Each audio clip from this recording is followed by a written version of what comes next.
आपने चैप्टर पढ़ लिया है, कंप्लीट कर लिया है। रासायनिक अभिक्रियाएं एवं समीकरण, केमिकल रिएक्शंस एंड इक्वेशंस। एक छोटी सी चीज है जो आप बहुत बार पढ़ते हो, फिजिकल एंड केमिकल चेंज, भौतिक परिवर्तन और रासायनिक परिवर्तन। तो दोनों में मेन अंतर यही होता है कि जब अभिक्रिया पूरी होती है तो भौतिक परिवर्तन में कोई भी नया पदार्थ नहीं होता, नया पदार्थ नहीं फॉर्म होता है, तो इसलिए ये अस्थायी होती है, टेम्पररी होती है। और जो संगठन होता है और द्रव्यमान होता है पदार्थ का, वो चेंज नहीं होता। बिल्कुल सिंपल कॉन्सेप्ट है। इसका एग्जाम्पल है evaporation. Evaporation of H2O। H2O आप पानी को गर्म करोगे तो वो भाप में परिवर्तित होगा, फिर भाप को आप ठंडा करोगे तो वह पुनः पानी में परिवर्तित हो जाएगा। तो ये अस्थायी परिवर्तन होता है। क्या? भौतिक परिवर्तन। केमिकल चेंज, रासायनिक परिवर्तन, आफ्टर रिएक्शन, जब अभिक्रिया पूरी होती है तो हमें एक नया पदार्थ, न्यू सब्सटेंस फॉर्म होता है। ये चेंज स्थायी होता है, परमानेंट होता है। और जो हमें नया पदार्थ मिलता है वो पुराने, मतलब रिएक्टेंट और जो हमें प्रोडक्ट मिलता है वो दोनों डिफरेंट होते हैं। यहाँ पे लिखा है new substance is formed which have the totally different from the original substance. Example है burning of magnesium ribbon in air. ये क्वेश्चन बार बार बोर्ड में रिएक्शन के फॉर्म में देता है बच्चों।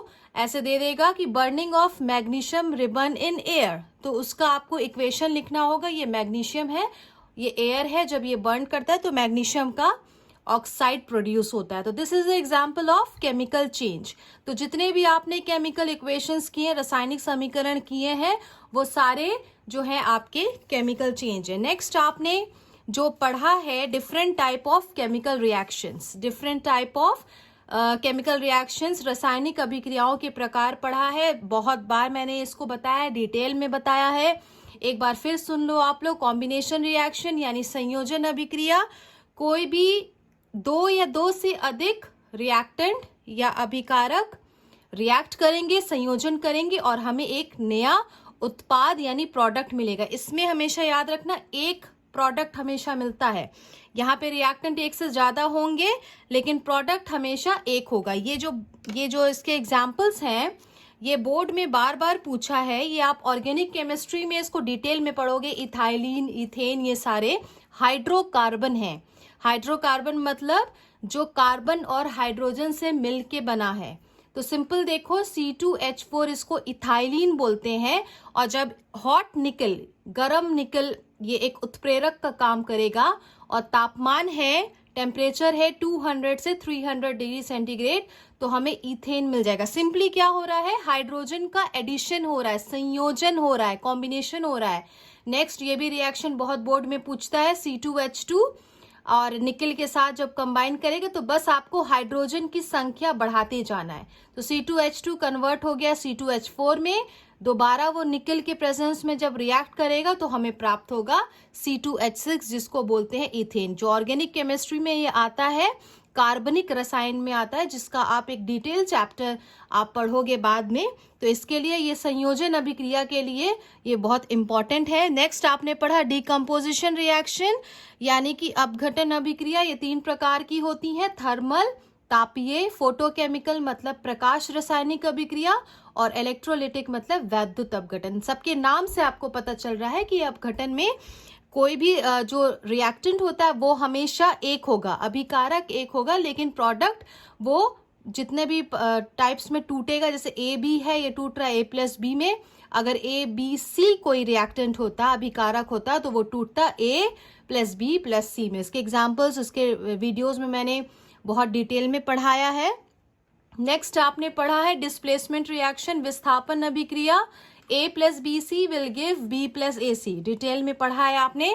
इसमें आप ये याद रखोगे कि जो ज्यादा सक्रिय एलिमेंट होता है वो कम सक्रिय एलिमेंट को विस्थापित कर देता है।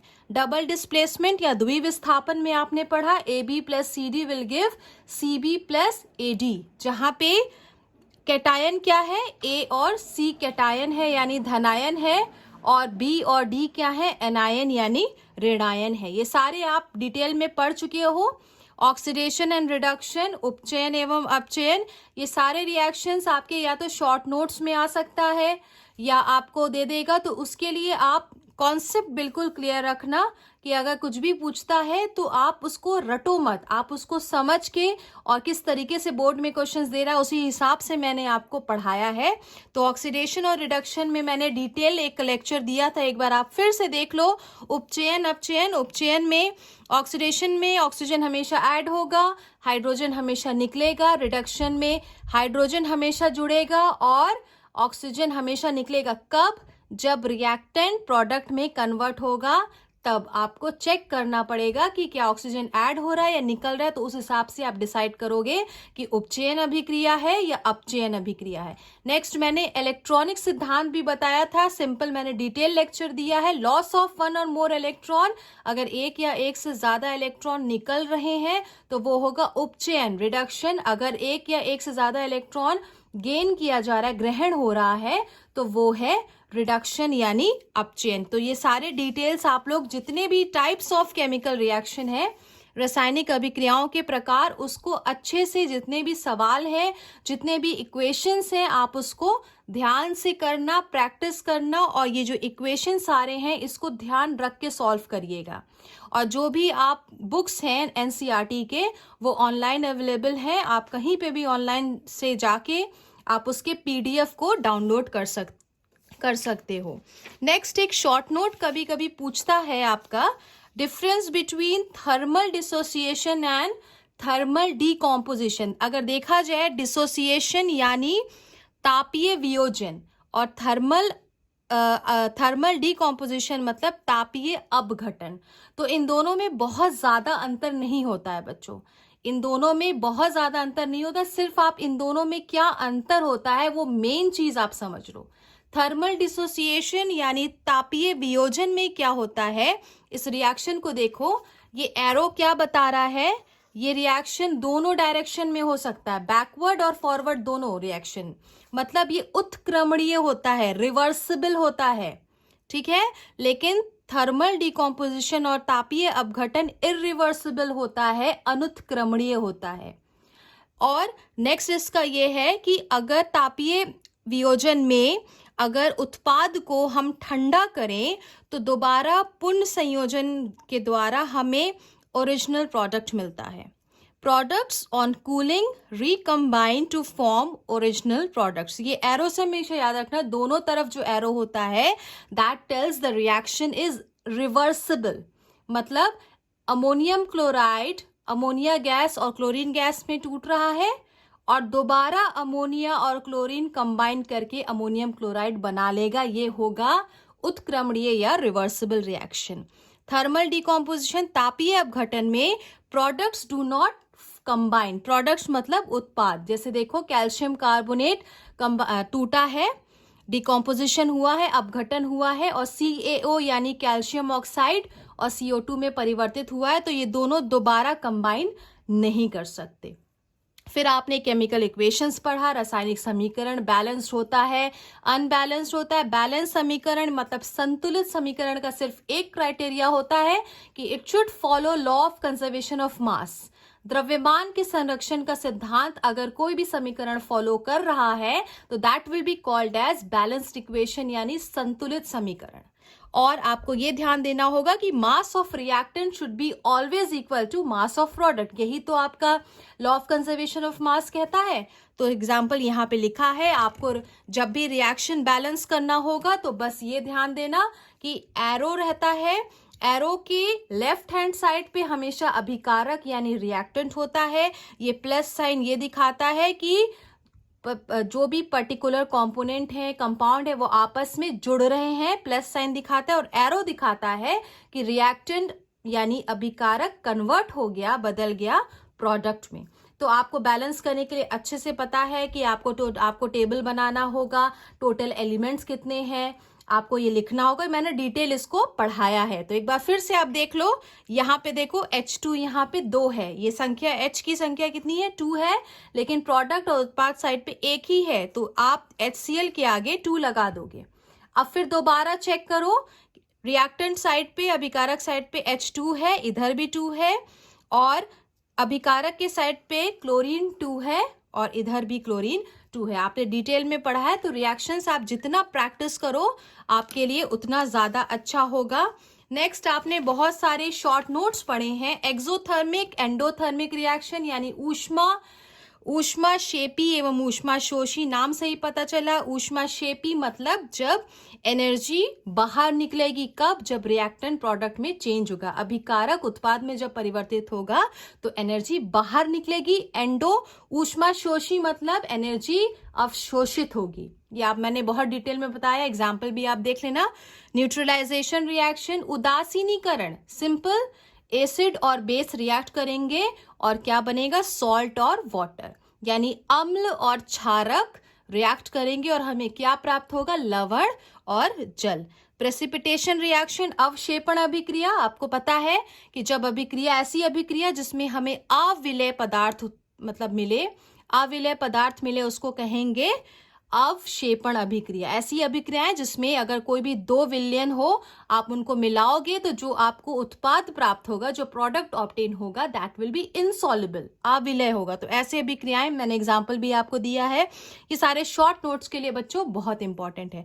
फास्ट एंड स्लो रिएक्शंस, तीव्र और मंद अभिक्रिया बहुत सिंपल है। जो बहुत तेजी से रिएक्शन होता है वो फास्ट होता है, स्लो में जो मंद मतलब उसकी स्पीड बहुत कम होती है। तो इसके एग्जाम्पल्स बहुत सारे हैं, आप उसको देख लेना, कभी कभी पूछ लेता है। और रेनिसिडिटी, विकृत गंधिता भी आपने पढ़ा है। संक्षारण, कोरोजन भी मैंने डिटेल में पढ़ा है। कुछ क्वेश्चन से आप यहाँ पे देख लो। Why is respiration considered as exothermic reaction? श्वसन ऊष्माक्षेपी अभिक्रिया क्यों है? ऊष्माक्षेपी मतलब एनर्जी यानी ऊर्जा बाहर निकलेगी। तो ये मैंने रिएक्शन लिख दिया है। C6H12O6 ग्लूकोज है और O2 फ्रॉम एयर जब आप लोगे, रेस्पिरेशन आपको पता है, बार बार मुझे बताने की जरूरत नहीं है। तो जो रेस्पिरेशन का प्रोसेस होता है, ये रिएक्शन बहुत इंपॉर्टेंट है, इसको याद रखिएगा।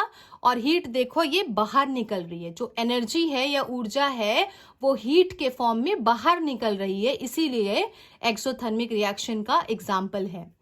नेक्स्ट है difference between displacement and double displacement reaction, विस्थापन और द्विविस्थापन अभिक्रिया में अंतर। तो बहुत सिंपल है, मैंने बार बार डिस्कस किया है, इसको आप देख लेना। नेक्स्ट है why antioxidant are used to check rancidity. Antioxidant का प्रयोग विकृत गंधिता में क्यों किया जाता है? आपको पता है विकृत गंधिता क्या होता है? जब फैट और ऑयल वाले पदार्थ जो हैं, जब मॉइस्चर से एयर को मॉइस्चर लेते हैं तो उनके में स्मेल आने लगती है। तो ये मैंने डिटेल में पढ़ाया है, इसको आप देख लेना। नेक्स्ट है why do we apply paint on iron article, मतलब लोहे के सामान पे आप क्यों पेंट चढ़ाते हो? ये मैं कोरोजन है, संक्षारण का। तो जो क्वेश्चंस आपने टॉपिक कवर किया था ये सारे, वो या तो इस तरीके से भी शॉर्ट नोट्स में आ सकता है और इस तरह से क्वेश्चन के भी फॉर्म में आ सकता है।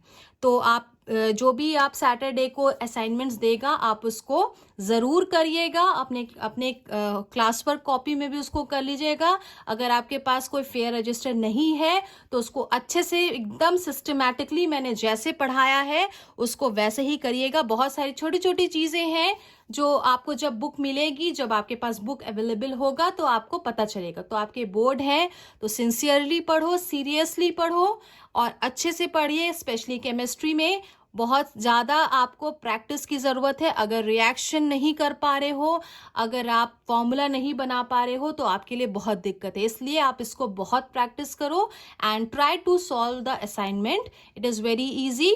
Thank you so much students.